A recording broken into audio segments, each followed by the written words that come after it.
Welcome back to Global Lens. President Donald Trump will join European leaders, including Ukrainian President Volodymyr Zelenskyy, for an emergency virtual summit tomorrow. The call, organized by German Chancellor Friedrich Merz, comes ahead of Friday's meeting in Alaska between Trump and Russian President Vladimir Putin on the Ukraine war. Reports suggest that the summit will likely focus on pressure options against Russia, the status of Ukrainian territory seized by Moscow, security guarantees for Kyiv, and the sequencing of potential peace talks. 26 member states of the European Union have already issued a joint statement in support of Ukraine, welcoming Trump's efforts to end the war. However, they stress that Ukraine must have the freedom to decide their future, and any path to peace cannot be decided without Ukraine. Putin's ally, Hungarian Prime Minister Viktor Orban, was the only EU leader who declined to endorse the statement. Speaking to reporters at the White House, Trump said he could tell within 2 minutes of the meeting Putin whether progress was possible, adding that land swapping would be on the agenda in Alaska.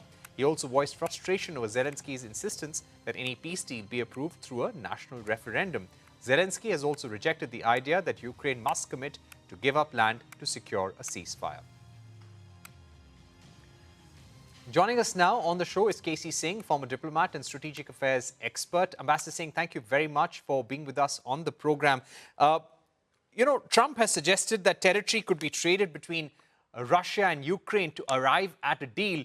How difficult is this going to be? For example, just imagine Ukraine would never want to give up Donbass.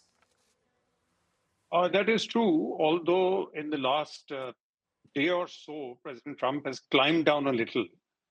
He had begun by saying that, but now he's saying, I'm just going there to figure out what's on Putin's mind.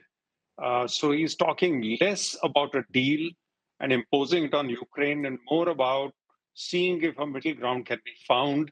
And the Europeans are keeping up their pressure, and hence the teleconference between them, because for them, a Ukraine settlement is very important because they don't want a Russian victory or a perceived Russian victory, because that'll have other consequences for European countries bordering Russia. It is being said by Western media reports that just the presence of Putin in America to meet Donald Trump, possibly shaking hands with him on camera, is a victory in itself. Europe and European leaders clearly worried, and they said that any decision must be with the participation of Ukraine and in the interest of Ukrainian people. Do you think Trump is going to keep the concerns of European allies in mind? Look, with President Trump, you don't know what he'll do. He may say something else tomorrow. But he is essentially negotiating. He will put pressure on different countries. He will see if he can push Putin. But if he can't push him, he's capable of also just shaking hands with him. In the past, we've seen a gradual evolution of his position from being opposed to Ukraine and tilting towards Russia at the beginning of his presidency to now even resuming arms shipments. And now he's again going back a little. But this is part of his negotiating strategy. He always keeps the other country guessing. He will maximize what he wants, then he will step back, and he will keep trying this. But what he doesn't realize is that when it comes to countries, it's not for a Ukrainian president to decide what can or cannot be done. We haven't had an election there in a while. And he's absolutely, Zelenskyy is right, that he'll have to have a referendum. He has to carry the country with him if he is ceding territory. It also remains to be seen, will Russia settle for what it has already occupied?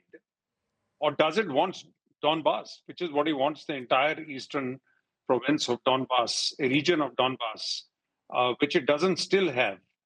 But it's controlling almost a third of Ukrainian territory. Right. Now, will it settle for that? I think that remains to be seen.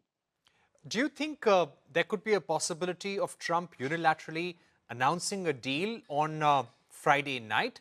Or do you think they will just assess the situation, he'll gauge the mood, as he said that I'll get to know in the first 2 minutes if there can be a deal or not, and that's about it? I don't think he can announce a deal because the deal involves Ukraine, and I'm sure the Europeans are just going to put immense amount of pressure on him. They've already had a meeting with the vice president. They've been pushing for that. They are the ones who told Zelenskyy to climb down, to not take on Trump after that horrible White House meeting between Zelenskyy and Trump.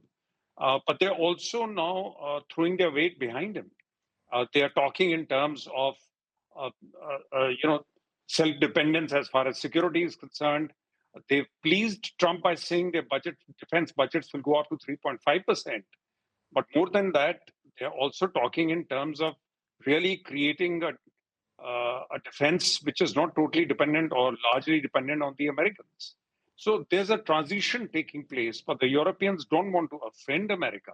They've just had a trade deal on July 28th, 27th. They don't want that to be scrapped. But at the same time, they can't allow Putin to be seen as a victor, because that has future geostrategic implications for Europe. Right. You know, when it comes to India, Ambassador KC Singh, India would be watching very, very carefully if there can be a deal or not. Do you think the US threat of additional tariffs on India for purchase of Russian oil, which could realistically lead to reduction of India's oil purchases from Russia over the next few months, is this a cause for worry of Putin? Is this a pressure tactic that could work in the negotiations between Trump and Putin on Friday? Well, so far he's not shown, because the Chinese, who are bigger purchasers of Russian oil, have said they're not going to listen to America. And we were discussing earlier with Mr. Kennedy, he was saying this, that the Chinese have been able to push back because they have control over rare earths. So if he can't push the Chinese, simply getting the Indians out of it, India has already been reducing the import of Russian oil. And also, I think the discount has gone down quite a bit from what it was earlier. So India's wanting to diversify, because we don't want the trade war with the US to escalate. But one good thing is, if there is a deal over Ukraine, then one of the things that Putin would want is the Americans to lift the sanctions. So if America is lifting the sanctions, there's no question of going after India. So that means at least the 25% extra tariffs for oil imports will disappear, or should disappear. So we have a vested interest in a positive outcome, because that will remove Russia as an element in Indo-US trade negotiations. Then we just await the American delegation, see how we deal with the commercial and trading demands that they have. Right. Of course, lot could develop, lot could change by the end of this week. And that will also decide what will happen when the trade negotiators will come on the 25th of August for the 6th round of negotiations. Ambassador KC Singh, was a pleasure having you on Global Lens to talk about the EU, the European Union virtual summit with President Trump right now, ahead of the EU-US summit in Alaska. Thank you. On Final Cut this evening, a Chinese Navy warship collided with a Chinese Coast Guard ship while chasing